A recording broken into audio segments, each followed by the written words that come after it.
Olá, pessoal. Aqui é o PC Vasconcelos, comentarista dos canais esportivos do Grupo Globo. E eu quero fazer um convite muito especial a vocês. Se inscrevam no canal do Rafael Pestana. Vale a pena. Rafael é um jovem, dedicado, talentoso. E se você se inscrever no canal dele, você vai desfrutar de conteúdo de qualidade. Faça isso. Se inscreva no canal do Rafael Pestana. Falar sobre o Botafogo, né? É, o Bruno Lage, né? Ele entrou no Botafogo num momento muito peculiar, né? Porque normalmente os treinadores entram nos times quando os times estão ruins e aí o treinador precisa consertar as coisas que estão dando errado.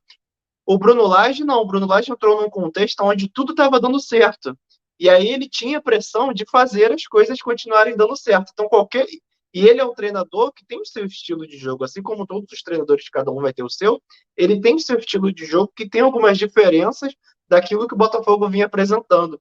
E aí ele vem tentando implementar essas mudanças, mas na medida que ele coloca alguma coisa que não dá o resultado esperado, claro que vai ter gente que vai criticar. Só que o que me deixou abismado, surpreso negativamente em relação ao jogo de sábado, é que mesmo depois da partida, a torcida aplaudiu o Botafogo, aplaudiu o Bruno Lage, não teve essa coisa de ficar chamando ele de burro, não ali no estádio, né, que eu digo perto dele, né, porque antes da partida, eu e outros botafoguenses já estavam criticando muito a escalação do Botafogo, e hoje até surgiu algumas explicações, né, eu acho que foi um erro muito grande ele ter colocado JP e Segovinha no mesmo lado ali, Segovinha um jogador para segundo tempo, e o JP não está à altura do elenco.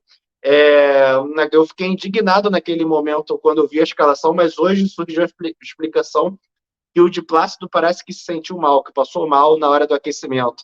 Então, por isso o JP entrou no lugar dele. Isso ameniza um pouco a minha crítica, mas mesmo assim eu acho que não era jogo para ele colocar o Segovinha já de começo. Eu, assim como muitos outros botafoguenses, pensamos dessa forma.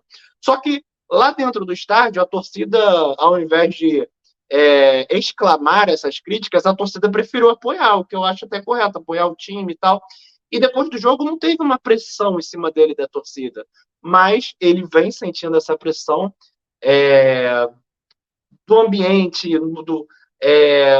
da própria mídia, de parte da torcida realmente, porque ele sabe que qualquer coisa que dê errado no Botafogo vai cair na conta dele. E ele não soube lidar bem com essa pressão, né? Foi algo que surpreendeu muito negativamente. E aí ele fez esse pronunciamento no sábado. Logo em seguida, ele já fez uma reunião com a diretoria e ficou decidido que ele continua no cargo. E assim, isso agora falando da consequência, né? Isso gera uma preocupação em nós botafoguenses, porque a gente quer que na beira do gramado tenha um líder que aguente a pressão, como por exemplo o Luiz Castro. Desde o ano passado ele sofria muita pressão no Botafogo e ele aguentava a pressão, e ele mesmo sendo criticado, ele não abria mão das ideias dele, ele partia para cima. A gente espera que tenha um treinador de fibra, tenha um treinador que aguente realmente a pressão que é estar num time grande como o Botafogo, um time gigante, e um time que é líder do campeonato com 10 pontos de diferença para o segundo colocado. E a gente já está no segundo turno. Então, dá uma leve preocupada em relação a essa situação do Bruno Lage, mas a gente espera que tenha sido só um desabafo, e depois dessa reunião ele já esteja mais tranquilo, e que para os próximos jogos o Botafogo consiga voltar ao caminho da vitória, né? Uma curiosidade aqui essa curiosidade eu ainda não vi, eu tenho acompanhado bastante os noticiários, né, a mídia e tal, eu ainda não vi ninguém falando sobre essa curiosidade.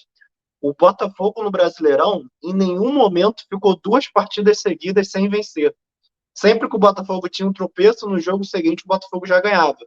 Então, o Botafogo perdeu agora para o Flamengo. E vai ter 2 jogos seguidos fora de casa muito difíceis. Contra o Atlético Mineiro e depois contra o Corinthians. Isso mesmo, Atlético Mineiro e depois o Corinthians.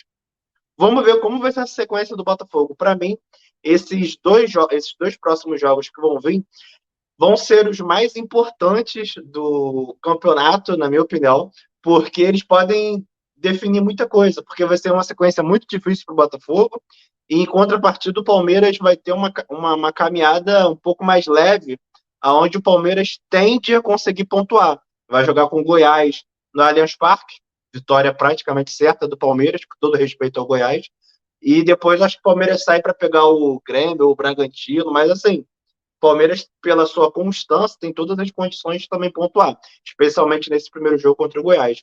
Então, assim, a forma como o Botafogo vai se comportar nessas duas partidas vai ser muito importante para a definição do campeonato, na minha visão. Se após essas duas partidas que vão vir, o Botafogo ainda mantiver uma diferença aí, pelo menos de 8 pontos de vantagem, hoje o Botafogo está a 10 pontos de vantagem, eu acredito que o Botafogo terá tudo para continuar a sua caminhada de busca pelo título, porque a partir daí pô, o Botafogo vai ter jogos bem acessíveis ainda em casa, contra o Goiás, vai ter ainda contra o Cuiabá, enfim, e o Botafogo em casa, com a força da sua torcida, a força do seu tapete, que continua, mesmo tendo agora uma derrota, o Botafogo terá tudo para buscar esse título. Então, essa é a minha visão em relação à parte do Botafogo. Galera, faça o seguinte: se inscreva agora no canal do Rafael Pestana. Eu já estou inscrito e você vai curtir, vai ser um deboche.